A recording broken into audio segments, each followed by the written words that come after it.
Hello বন্ধুরা, কেমন আছো সবাই? আশা করছি সকলেই অনেক ভালো আছো। প্রিয় বন্ধুরা, আজকে তোমাদের জন্য নিয়ে এলাম আরও একটি নতুন গল্প।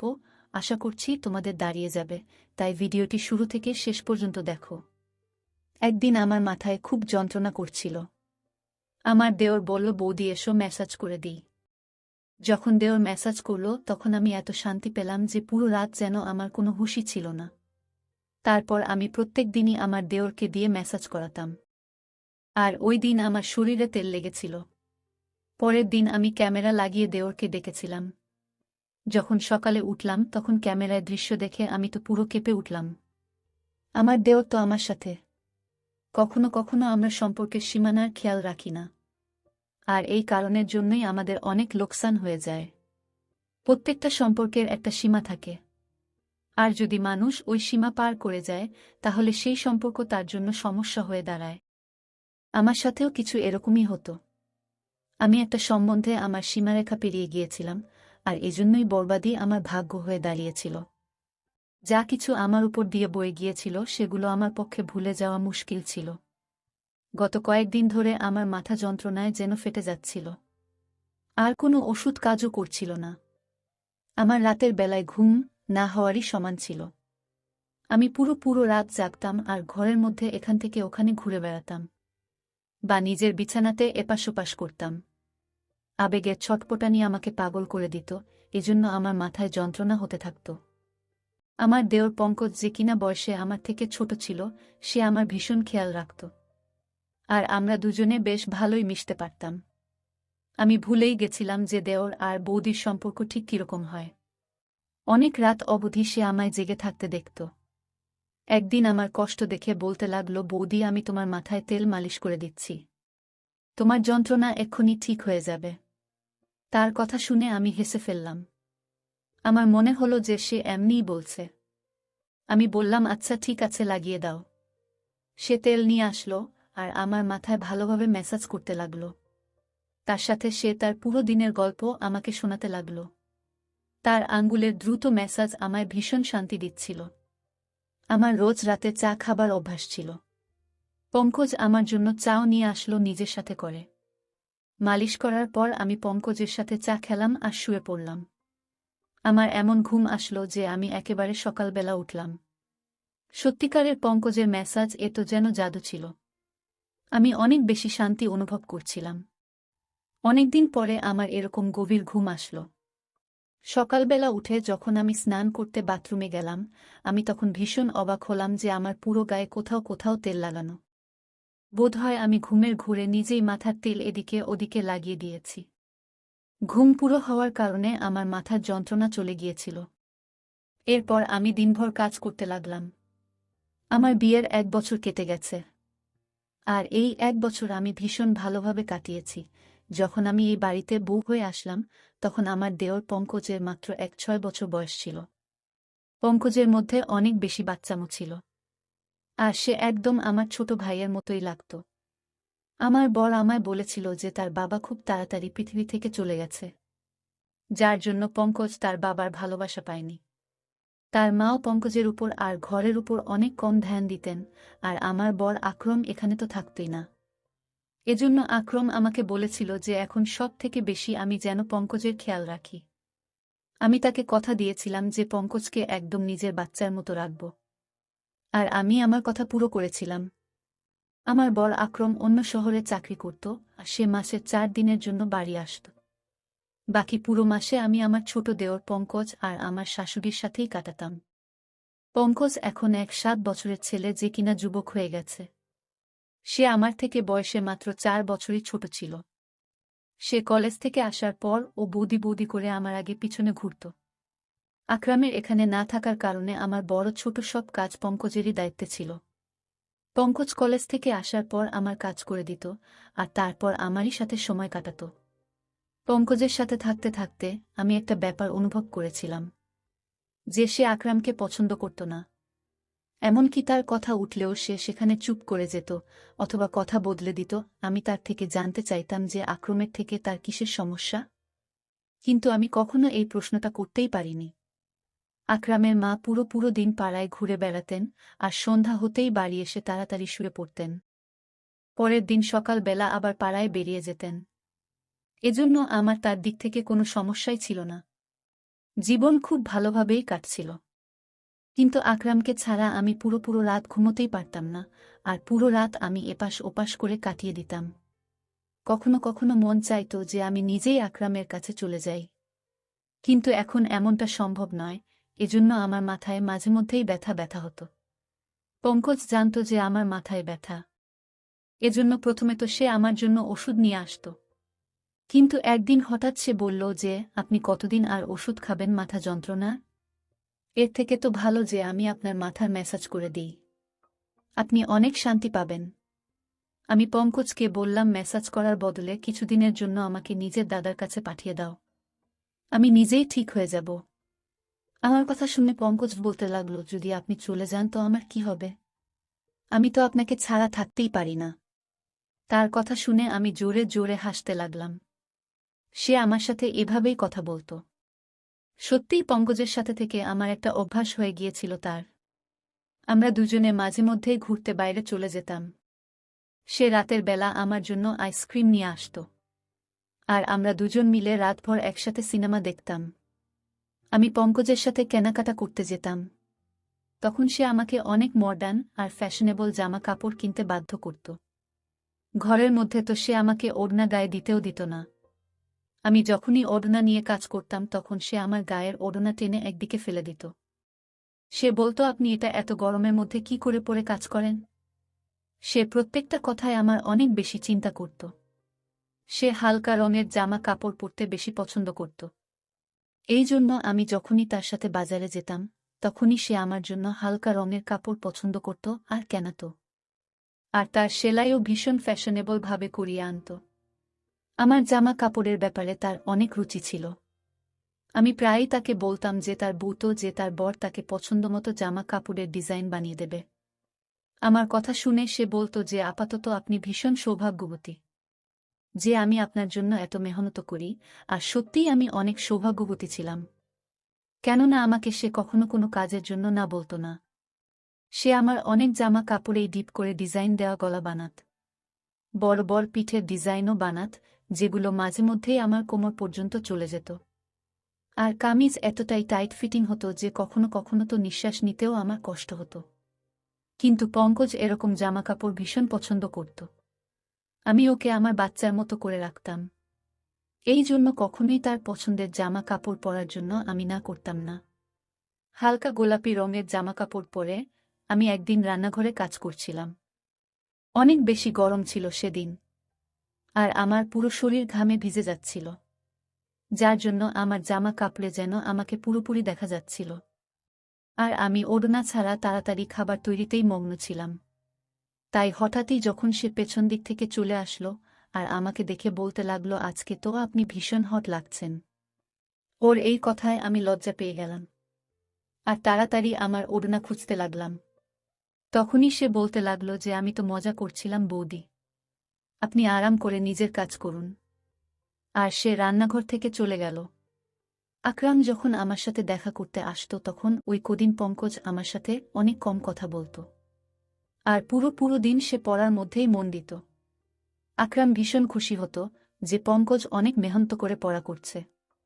আর আমিও ওই দিনগুলো আকরামের সাথে এতটা মজে থাকতাম যে পঙ্কজের বদলে যাওয়া আমার চোখেই পড়ত না। আকরাম শুধুমাত্র 4 দিন আমার সাথে কাটিয়ে তারপর চলে যেত, আর তারপর পঙ্কজ আবার আমার সাথে আগের মতোই ব্যবহার করত। সে আমার ব্যাপারে অনেক জেদি ছিল। সে চাইত সে আমাকে যা খুশি বলুক। ওর এক বন্ধুর ভাইয়ের বিয়ে ছিল, সে আমার পেছনেই লেগেছিল যে আমি যেন ওর সাথে যাই।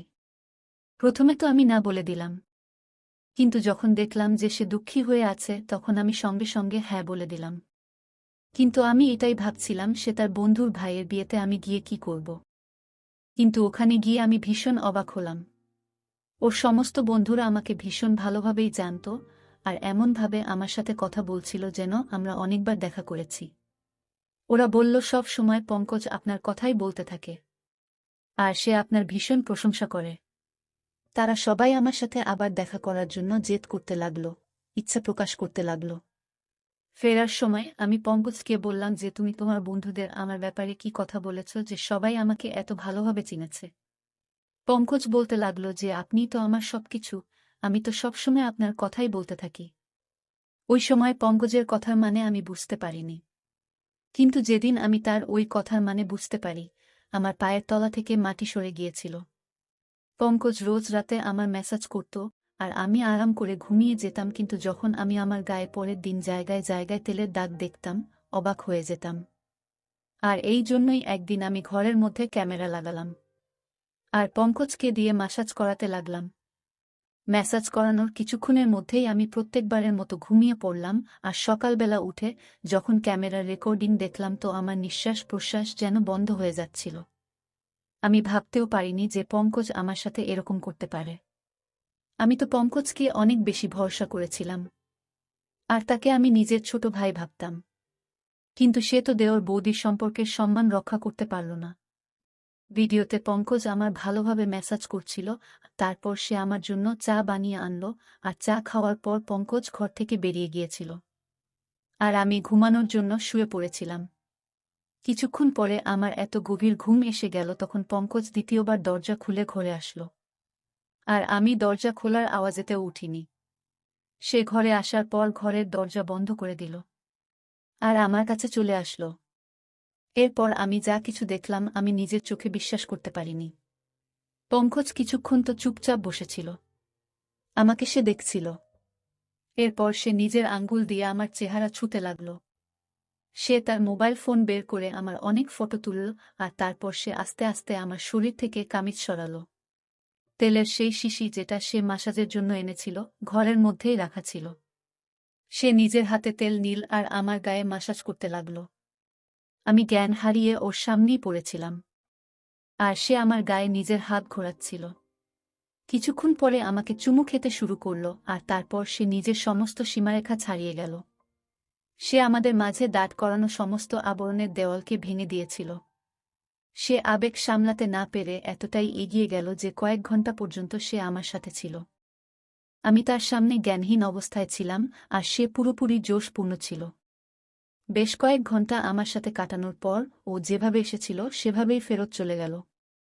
সে আমার ইজ্জত খুব বাজেভাবে নষ্ট করে গেল, আর এটা দেখে আমার হৃদয় পর্যন্ত কেঁপে উঠল। আমি তো তাকে নিজের ভাই ভাবতাম, এজন্য তার সাথে এত ভালোভাবে মেলামেশা করতাম। কিন্তু আমি কখনো জানতেই পারিনি যে ওর চরিত্রই খারাপ ছিল। আমি আমার ঘরে বন্ধ ছিলাম, যখন সে কলেজ থেকে আসলো সে সোজা আমার ঘরে চলে আসলো। একদম আমার কাছে বসে বলতে লাগলো, বৌদি কি হয়েছে, তোমার শরীর ঠিক নেই? আমি গভীরভাবে তার দিকে তাকালাম, আর ক্যামেরার রেকর্ডিং তার দিকে বাড়ালাম। সেটা দেখে সে কিছুক্ষণের জন্য তো চুপ করে গেল। এরপরে সে যা বলল সেটা শুনে পুরো আমার গায়ের শিহরণ জেগে গেল। সে হঠাৎ করেই নিজের ভালোবাসার কথা আমাকে বলতে লাগল। সে বলতে লাগল চিরদিনই ভালোবাসার জন্য অভাব বোধ করত সে। যখন আমি তার দিকে ধ্যান দেওয়া শুরু করলাম তখন তার ভালো লাগতে লাগল। সে বুঝতে পারল যে তার জীবনের কেউ এমন আছে যে তাকে ভালোবাসে। ও বলছিল যে এবার ও আর আমার থেকে দূরে যেতে পারে না, আর এই জন্যই তার নজরে তার বড় দাদার অস্তিত্ব খটকাতে লেগেছিল। যখনই আকরাম আসত সে নিজেকে ঘরের মধ্যে বন্ধ করে দিত, কেননা আমাদের দুজনকে সে একসাথে দেখতে চাইত না। আকরামকে তো সে এভাবেই প্রথম থেকেই ঘৃণা করত, কেননা আকরামের বাবা আকরামকে অনেক ভালোবাসত, আর মরার আগে উনি এই ঘরটাও আকরামের নামে লিখে দিয়েছেন। আমার আর আকরামের সঙ্গ তার হৃদয়ে কাটার মতো বিঁধত। তাই যখনই আমার জন্য সে কেনাকাটা করত সে ইচ্ছে করেই আমার জন্য এই ধরনের জামা কাপড় কেনাত যাতে আমাকে সে পরিষ্কারভাবে দেখতে পারে। সে হালকা রং পছন্দ করত না, বরং হালকা রঙের মধ্যে দিয়ে উকি দেওয়া আমার দেহাকর্ষণ তাকে আকৃষ্ট করত। সে বলত যে সে সৌন্দর্যে আহত হয়েছে, সে শুধু আমাকে পেতে চাইত। সে নিজের আবেগকে কাবুতে রাখতে পারছিল না যখন সে আমাকে রাতভর জাগতে দেখত। এই কথাটা তাকে ভীষণ অস্বস্তিতে ফেলত যে আমি তার দাদার কথা ভেবে জেগে আছি। ওর ইচ্ছা ছিল আমি যেন তার জন্য জেগে থাকি আর জীবনভর যেন তার সাথে থাকি। সে নিজের দাদার থেকে আমাকে আলাদা করতে চেয়েছিল আর নিজের কাছে আনতে চাইত। এই জন্য সে আমার ম্যাসাজ শুরু করে যাতে আমি শান্তি পাই। আর সে আমার চায়ে ঘুমের ওষুধ মিশিয়ে আনত। আর যখন তার বিশ্বাস হতো যে আমি গভীরভাবে ঘুমিয়ে গিয়েছি তখনই সে আমার ঘরে চলে আসত আর নিজের পিপাসা মিটিয়ে চলে যেত। সে নিজের বন্ধুদেরও ওই কথাটা বলেছিল যে সে আমাকে ভালোবাসে, আর ওর বন্ধুরাই ওকে এই ধরনের পরামর্শ দেয়। পঙ্কজ আর তার বন্ধুরা বয়ঃসন্ধির দরজায় উপস্থিত ছিল, এই জন্য তারা ঠিক আর ভুল কি সেটা বুঝতে পারত না। আমার ইজ্জত নিয়ে বসেছিল সে। পঙ্কজের কথা শুনে তো আমার চোখ দিয়ে জল বেরিয়ে আসলো। সে এই সমস্ত করে ফেলেছিল, আর আমি ছিলাম তার দাদার বউ, আর সে আমার বিছানা পর্যন্ত এসে গেছিল। আমি লজ্জায় জল হয়ে যাচ্ছিলাম। আমি ঘৃণায় পঙ্কজের দিকে তাকালাম। তখন সে আমার পায়ের কাছে বসে পড়ল আর বলতে লাগল সে শুধু আমাকে ভালোবাসে আর আমার ঘৃণা ওকে মেরে ফেলবে। বাবার ছেড়ে চলে যাওয়ার সাথে সাথে সে নিজের মায়ের অদ্ভুত উদাসীন্য সহ্য করতে পারেনি। সে বলতে লাগল তার মাও কখনো তার আবেগ আর তার ইচ্ছের খেয়াল রাখত না। তার বদলে তার মা গোটা পাড়ায় ঘুরে বেড়াত, আর তাই সে পুরোপুরি একাকিত্বের শিকার হয়েছিল। যখন আমি এই বাড়িতে আসলাম তখন তার একাকিত্ব দূর হল, সে নিজে নিজেই আমার সাথে মিলেমিশে গিয়েছিল। আমি পঙ্কজকে ধাক্কা দিয়ে আমার পায়ের কাছ থেকে সরিয়ে দিলাম। আমি তার মুখও দেখতে চাইছিলাম না। সে আমার সাথে যা করেছে আমি তাকে কখনোই ক্ষমা করতে পারতাম না। আমি জানতাম এতে পুরো ভুল পঙ্কজের ছিল না। সে সত্যিই সম্পর্কের জন্য মরে যাচ্ছিল, আর আমাকে পেয়ে সে সীমানা ভুলে গিয়েছিল। আর আমিও তাকে কখনো ঠিক আর ভুল কোনটা তা বলিনি। সে যখনই আমার জন্য জামা কাপড় সেলাই করাতো তখন আমি সেটা ওর পছন্দ ভেবে মেনে নিতাম। আমি ওড়না ছাড়াই তার সামনে ঘরে ঘুরে বেড়াতাম। আমি তাকে নিজের ছোট ভাই অবশ্যই ভাবতাম, কিন্তু বাস্তবে সে তো আমার ছোট ভাই ছিল না। তার আর আমার সম্পর্ক ছিল দেওর বৌদির। আর আমি এই ব্যাপারটাই খেয়াল করিনি। আজকালকার দিনে যেখানে 1-3 বছরের বাচ্চাও পুরো সব কথাই জানতে পারে, আমি কি করে ভেবে নিলাম যে আমার 7 বছরের দেওর একটা ছোট বাচ্চা হবে। আমি তাকে বললাম এটাই ভালো হবে যে তুমি আমার থেকে দূরত্ব বজায় রাখো, আর আমাকে নিজের চেহারাও দেখাবে না। আমার পক্ষে এবার তার সাথে একই ছাদের নিচে থাকা মুশকিল হয়ে গিয়েছিল। সে বলতে লাগল যে এই কথাটা যেন তার দাদাকে আমি না বলি।